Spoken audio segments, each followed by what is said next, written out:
I want to talk to you today about the priority of prayer. We're in this season where I believe what we need to do is pray. And as I prayed about the message this weekend, I was reminded of a time about 10 years ago when I felt like that the enemy was attacking more. That's the phrase I was using. I feel like the enemy is attacking more. And I don't know if you've thought that, if you thought the attacks of the enemy are increasing. And so I was in with a friend of mine, Dr. Jim Morocco, and I was telling him, I feel like that the attacks of the enemy are increasing. And he said something to me that changed my life. He said, I think you're giving Satan too much credit. And I thought, wow, what a statement. And he said to me, Robert, if you're gonna blame Satan when things are bad, then are you gonna thank him when things are good? I mean, which one is it? And I got to thinking about that. I got to thinking, well, so if I feel like that I'm in a season where he's not attacking as much, should I send him a gift basket or, like, thanks for decreasing your attacks. So we're not in a season where Satan is attacking more. We're in a season where Satan is attacking. And it's been since the garden. He's always attacking. But what might be happening is that many of his attacks are landing more. And the only reason that happens is because the people of God are praying less. So I want you to think about this. We need to pray, and things change when we pray. God has given us the power of prayer. This is very important to understand. Satan has been building strongholds in America for years. For years. But we as believers can come against those strongholds in prayer. God can reveal those strongholds to us. I want to just take one stronghold that Satan has been working on in America, because America was founded, and you can look it up. William Bradford stood on Plymouth Rock and said, we found this nation for the propagation of the gospel of Jesus Christ. Is it a perfect nation? By far, no. No way.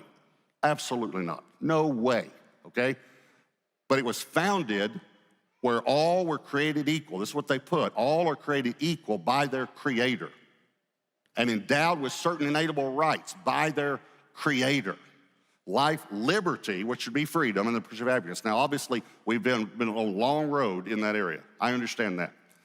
But America was founded for the right purpose. And it's the longest running government in the history of the world. Most governments have an average of 15 to 20 years. And we're over 240 now. So it's incredible because it was founded, not perfectly, please don't hear me say that, not perfectly, very imperfectly by imperfect humans. But the principles were right. So Satan has been trying to tear down, because this is freedom of speech, freedom of the press, freedom of religion, and freedom of assembly. That's the First Amendment. First Amendment, freedom of speech, freedom of the press, freedom of religion, and freedom of assembly, to assemble. So Satan's been trying to tear down freedom. So I just want to say one stronghold, and you need to understand, because some of you might tend toward saying we need to be a little more this way, but I want to just beg you, plead with you to study it. And here's a stronghold that Satan has been working on our nation, and that's socialism. 30%.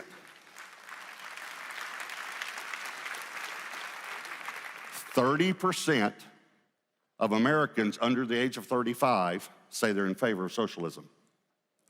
98% of those that say they're in favor could not define it. Could not define it. And their definition was wrong, whatever they said. The number one tenet of socialism, just study it, simple. Number one tenet is no private property. No private property. The the young people who are saying they're in favor of it are talking on their cell phones. No private property, none.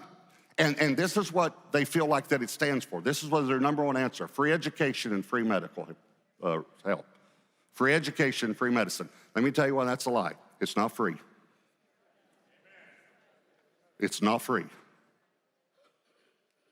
Most socialist countries, tax rate, 57%. I don't know what you make, just do it in your head, but just do 50% to make it easy math. If you make $50,000, do you want to pay $25,000 in taxes? That's called free education. And that's called free medical. It's free. By the way, this free education, in socialist countries, the government tells you how far you can be educated by testing you. So if you don't test high enough, they can say, no, you don't get to go to college. You're going to be a factory worker. That's socialism. Socialism has never worked in any nation in the world. There are a few nations now that say they're still under a socialistic government, but what they did, listen to what they did. They allowed individuals to own property and to have business. That's called capitalism. Capital. Capital, this comes from the word. Capitalism comes from the word capital. It means property. It's the only way it works anywhere in the world. So it's not socialism. There are so many lies about it, and I'm not going to preach the whole message on it. But just so you know, the only countries in the world that have experienced genocide are communist nations. The only ones. And every communist nation in the world has had genocide. If you don't know what genocide is, it's the killing of people who are different from you, different race, different religion, or disagree with you ideologically. That's what genocide is. In 100 years, in 4 communist nations, they killed, conservative estimates, over 100 million people. And here's what's bothering me. 50 years ago, I'm 59. 50 years ago, when I was 9 years old, we could pray in our schools. We started every morning saying we believe in one nation under God. And we did not allow abortions. Now, not only do people not believe that life begins at conception, now, if you read it, all you gotta do is read it, they believe that it doesn't even begin at birth, it begins when the doctor certifies you. So if a baby is born with a physical or mental defect, they could say, we can terminate this life. So that's happened in the last 50 years. What's going to happen in the next 50? And here's the amazing thing. Please hear me. A lot of people are feeling like, well, it's not going to happen for a long time. The most descriptive verse in the Bible of selfishness is in Isaiah 39. It's when Isaiah goes to Hezekiah and pronounces judgment. And he says, here's what's going to happen. Your children and grandchildren are going to go into bondage. And Hezekiah's response was, well, at least there'll be peace in my days.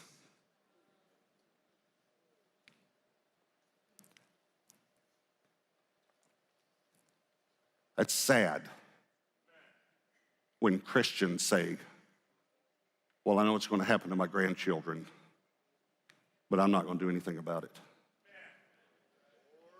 We've got to stand up and we've got to do something about it. And the number one thing we can do is pray. That's the number one thing we can pray. I can remember a time when I slacked off in my prayer life. And I said to the Lord, why? Why have I slacked off in my prayer life? You know what he said? Because these problems that you're in your life right now, you don't want to think about them. Out of sight, out of mind. So you don't even want to pray about them because then you have to think about them. But then he said to me, son, I did not design prayer to put a burden on you. I designed prayer to take a burden off of you. So you're not going to get more stressed out when you pray about stuff. You're going to get more stressed out when you don't pray about stuff because you're still carrying the burden. You can only carry a burden as a believer to Jesus' feet. That's as far as you can carry it. And I've told you this before, but it bears repeating. We're sheep. Sheep are not burden-bearing animals. You've never heard anyone say, I'm going on a safari, I need to rent some pack sheep. We weren't designed for that. Look at this verse. I don't even know where I am. Okay, here it is.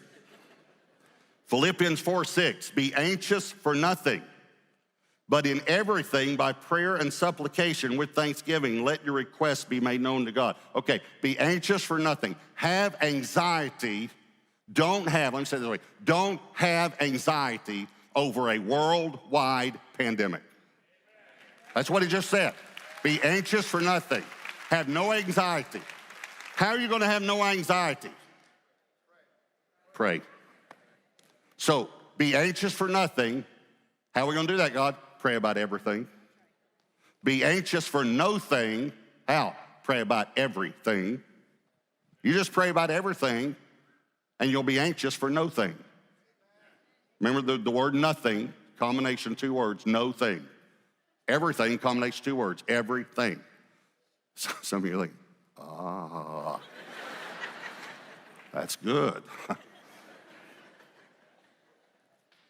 If you have any anxiety about what's going on in America right now and the world, pray. Pray.